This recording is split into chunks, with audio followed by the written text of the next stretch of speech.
22 डिसेंबर हा दिवस आपण गणित दिवस म्हणून साजरा करतो, राष्ट्रीय गणित दिवस म्हणून. का बरं करतो? आपल्याला माहिती आहे गणिताचा शोध आपण झिरोचा शोध आर्यभट्टांनी लावला असं आपण म्हणतो आणि गणित त्यांनाही म्हणतो. पण त्यानंतर 20व्या शतकाची सुरुवात जेव्हा झाली तेव्हा रामानुजन यांनी गणिताचा अभ्यास केला, त्यांना त्यात प्रावीण्य मिळालं किंवा त्यांनी मिळवलं.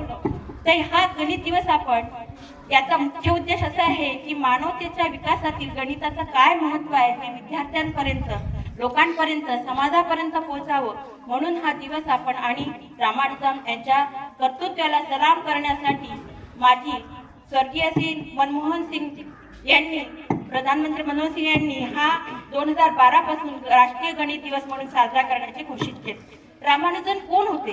रामानुजन एक सर्वसाधारण घरातील छोटस बाळ, 3 वर्षाचं असताना न बोलतं बाळ होतं हे. यांचा जन्म अगदी खेड्या विभागात झालेला.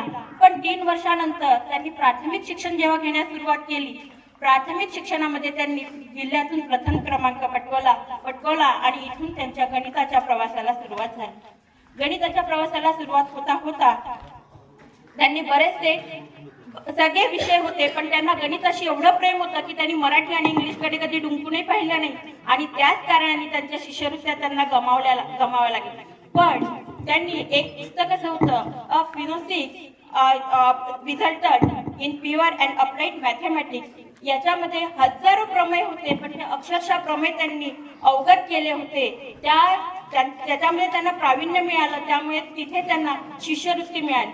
पण गणित आणि इंग्रजी आणि मराठीमध्ये त्यांना रस नसल्यामुळे त्यांना मद्रास विद्यापीठाची आणि शासकीय शिष्यवृत्ती गमवावी लागली. एवढे असून त्यांनी गणिताचा छंद सोडला नाही आणि गणिताचा प्रवास सुरू ठेवला. मग 1911 मध्ये त्यांनी एक 17 पानाचा संशोधनाचा पेपर जाहीर केला. त्यांचे पेपर त्यांनी संशोधनाचे पेपर त्यांनी जाहीर केले आणि त्या संशोधनाचे पेपर जाहीर करत असताना जे ज्याचे परीक्षक जे होते त्यांना त्यांचे पेपरच तपासता आले नाही. त्यांनी दुसऱ्यांकडनं ते परीक्षक म्हणून करून घेतले आणि तिथून त्या संशोधनानंतर त्यांना गणित तज्ज्ञ म्हणून मान्यता मिळायला सुरुवात झाली.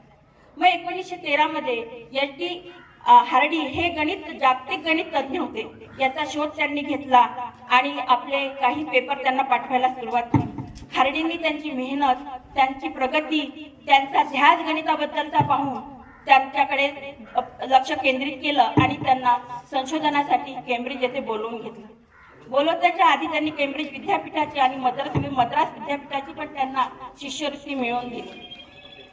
हा प्रवास त्यांचा सुरू असताना त्यांनी 1916 मध्ये 20 पानाचा पेपर परत केम्ब्रिजमध्ये आपले पेपर प्रकाशित केले आणि त्यानंतर त्यांनी 1918 मध्ये विज्ञान पदवी पण ते केम्ब्रिज विद्यापीठातून प्राप्त केली.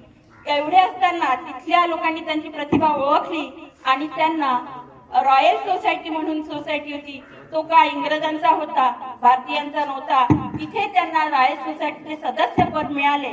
सदस्यपद हे फार महान होते आपल्या भारतीयांसाठी, कारण आजपर्यंत त्याचे सदस्यपद एवढ्या लहान वयात कोणत्याही भारतीयांनी घेतलेले नव्हते आणि अजूनही इतिहास नाही आहे की एवढ्या लहानशा वयात एवढ्या लहानशा वयात ते सदस्यपद कोणी घेतले आहे म्हणून. एवढ्यावर ते थांबलेच नाही, तर त्यानंतर ट्रेंटरी विद्यापीठ आहे तिथली फेलोशिप मिळवणारे ते पहिले भारतीय ठरले. हा प्रवास सुरू असताना 1917 मध्ये त्यांना क्षयरोगाने ग्रासले, कारण तिथले थंड वातावरण त्यांना सहन झाले नाही आणि त्यानंतर ते भारतात परत आले. अशा ह्या महान गणित तज्ज्ञाचा 20 एप्रिल 1932 मध्ये मृत्यू झाला आणि अवघ्या 32व्या वर्षी ते मरण पावले.